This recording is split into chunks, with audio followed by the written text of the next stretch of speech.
Bonjour, bonsoir, bienvenue dans la vidéo du dimanche. Aujourd'hui, on va parler du désendettement, pour pas changer, et notamment d'une interview pour France Info d'un certain Antoine Fouché.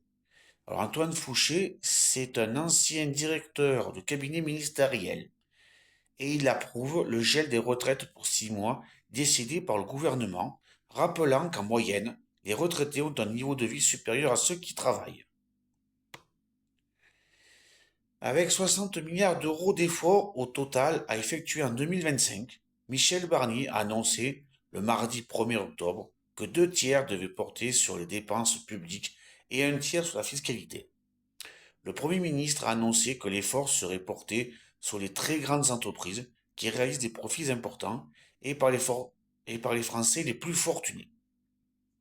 Antoine Fouché, aujourd'hui à la tête du cabinet de conseil RH Quintet, est un spécialiste des questions sociales et ancien directeur de cabinet de la ministre du Travail, Muriel Pénicaud, entre 2017 et 2020. Pour lui, le désendettement de la France ne pourra se faire demander un effort aux retraités les plus aisés. France Info demande: Bercy annonce aujourd'hui que les pensions de retraite seront indexées sur l'inflation non pas au 1er janvier, mais au 1er juillet prochain, soit 6 mois plus tard, ce qui va générer 4 milliards d'euros d'économies. Qu'est-ce que ça envoie selon vous comme signal? Antoine Fouché répond: c'est le début d'une prise de conscience du poids des retraites dans notre endettement. Parce que ces retraites représentent aujourd'hui 14% du PIB, la revalorisation de l'année précédente a représenté 20 milliards d'euros de dépenses supplémentaires. Donc c'est absolument considérable. 20 milliards d'euros, c'est aussi, par exemple, 2 fois le budget du ministère de la Justice. Donc c'est énorme. Et donc, le fait de non pas désindexer ces pensions de retraite, mais de demander un tout petit effort en revalorisant un peu plus tard, c'est le début, je pense, d'une prise de conscience. L'ajustement des finances publiques et le désendettement ne se feront pas et ne pourront pas se faire sans demander un effort aux retraités, au moins les plus aisés, et pas un effort ponctuel, un effort durable. Vous pensez que c'est bien que le gouvernement Barnier demande aujourd'hui un effort aux retraités? Oui, c'est bien et ce n'est pas fini. La vérité, c'est que ce n'est pas fini parce qu'encore une fois, les retraites représentent 400 milliards d'euros dans les dépenses publiques. C'est 25% de nos dépenses publiques. Donc si on veut ajuster, de toute façon, on sera obligé de demander un effort et un effort durable. Là, ils n'ont pas dit que chaque année, désormais, l'indexation se ferait le 1er juillet. D'ailleurs, rien n'oblige à indexer les pensions de retraite. Ce n'est pas automatique. Comme le SMIC, c'est un choix politique. C'est dans la loi, mais c'est un choix et la loi, ça se change. Donc c'est un choix politique. Et il faut avoir en tête que, pour la première fois de l'histoire, en moyenne, les retraités ont un niveau de vie supérieur à ceux qui travaillent. Donc il faut corriger ça. Il y a plus de logique à demander un effort à ceux qui ont le plus, c'est-à-dire la majorité des retraités, qu'à la majorité des travailleurs. Même si c'est compliqué électoralement.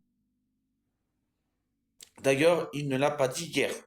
Effectivement, mais durablement, et ce sera obligé de solliciter une partie des retraités, peut-être pas parce qu'il y a des petites retraites qu'il faut revaloriser et que ces personnes ont besoin de cette revalorisation. Il faut désindexer, demande France Info. Après, la question est de se faire un choix entre une désindexation totale à zéro ou par exemple une inflation moins 1 ou moins 0,5%. Est-ce qu'on prend en compte tous les retraités ou 50% des retraités ou les 20% les plus aisés? Si on prend 20% des retraités les plus aisés, c'est intéressant parce que le seuil est à 2000 euros. Et 2000 euros, c'est le salaire médian. Ce qui veut dire que ce sont des personnes qui gagnent plus à la retraite que les gens qui gagnent leur argent en travaillant. D'ailleurs, Pour que le travail paye mieux, le SMIC était réévalué de 2% dès le 1er novembre, au lieu de janvier prochain. Ça, c'est une bonne nouvelle, non? Demande France Info. Réponse, oui, mais là aussi, ce sont des choix qui devaient être faits, qu'il fait soit plus tard, soit plus tôt. Donc c'est une manière de faire un geste pour le SMIC sans que ça coûte plus cher, tout en permettant de dire qu'il a fait quelque chose. Mais c'est plus la communication. Mais ça va coûter de l'argent aux finances publiques, les fonctionnaires, le point d'indice, les fonctionnaires territoriaux. Certes, mais ça va coûter majoritairement aux entreprises, sur 2 mois de plus. Mais la question, c'est qu'il faut que le travail paye mieux. Or, le SMIC, c'est 17% des salariés. Alors, qu'est-ce qu'on fait pour les 83% qui restent? Donc, on voit bien qu'ils marchent sur des œufs. Et sur les retraites, comme sur le SMIC, ce sont des petites mesures qui sont symboliquement efficaces, mais, disons la vérité, qui ne changeront pas grand-chose à la vie des Français. Un autre chantier un peu plus complexe concerne les exonérations de cotisations. Faut-il les garder ou faut-il les répartir différemment pour les rendre plus efficaces? Un rapport va être remis demain, il y a quelques jours. Il avait été commandé par le précédent gouvernement Attal pour désmicardiser la France. Là, si on revoit un petit peu le chantier des exonérations de cotisations sur les salaires, ça peut faire augmenter le net. Ça peut rendre les augmentations par les entreprises moins difficiles. Aujourd'hui, quand vous augmentez quelqu'un de 100 euros, ça vous en coûte 238. Et la personne, il en reste 61. Donc demain, si on reprofile les exonérations, comme on dit techniquement, ça peut faire que pour donner 100 euros, ça n'en coûte plus que 238 à l'employeur. Ça n'en coûte plus 238 à l'employeur, mais 200. Mais du point de vue du salarié, ça ne change rien. Il aura toujours 61. Donc on diminue le problème, mais on ne résout pas le problème. Michel Barnier a parlé de remèdes l'autre jour, avec un effort fiscal qui doit être demandé aux plus fortunés, aux entreprises également qui réalisent des profits. Est-ce que selon vous, il y a des leviers fiscaux activés aujourd'hui? Alors, si on veut que le travail paye plus pour tous ceux qui travaillent, les salariés, les fonctionnaires, les indépendants, à court terme, on n'a pas d'autre choix que de diminuer l'écart entre le brut et le net. Et donc, oui, ça suppose de revoir en partie notre système de financement de la protection sociale. Donc, de demander une augmentation légère des droits, d'avoir un gel temporaire des retraites pour les 20% les retraités les plus aisés et de revoir la fiscalité des dividendes. Donc, il faut augmenter la fiscalité du capital. Personne ne dira que c'est facile de gagner de son argent en travaillant que de gagner un argent en touchant des dividendes. Donc, il faut équilibrer. Ce n'est pas facile politiquement. Demande France Info. C'est pour cela qu'on voit que le Premier ministre marche sur des œufs. Et peut-être que dans la situation où il est, on ne peut pas faire mieux. Avec Emmanuel Macron au pouvoir, il y avait quand même toute une politique de l'attractivité autour de la fiscalité qui ne bougeait pas. Donc c'est un peu facile, maintenant que vous faites de l'autre côté, de dire qu'il faut augmenter la fiscalité, non? Non, répond Monsieur Fournier. Non, parce que c'est complémentaire et que ça avait été fait avant. En 2017, le sujet le plus important dans le pays, c'était de réduire le chômage.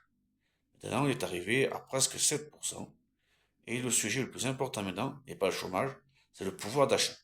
La situation a changé. Il faut donc les remèdes ou les solutions, mais ce n'est pas contradictoire, c'est complémentaire. Depuis 2017, il y a eu le triplement de l'apprentissage, la résolution du droit du travail, la création du CPF, compte personnel de formation. Tout ça, il faudrait le refaire et plutôt 2 fois qu'une, y compris de l'attractivité avec le PFU à 30%, qui simplifie et allège la fiscalité de l'épargne.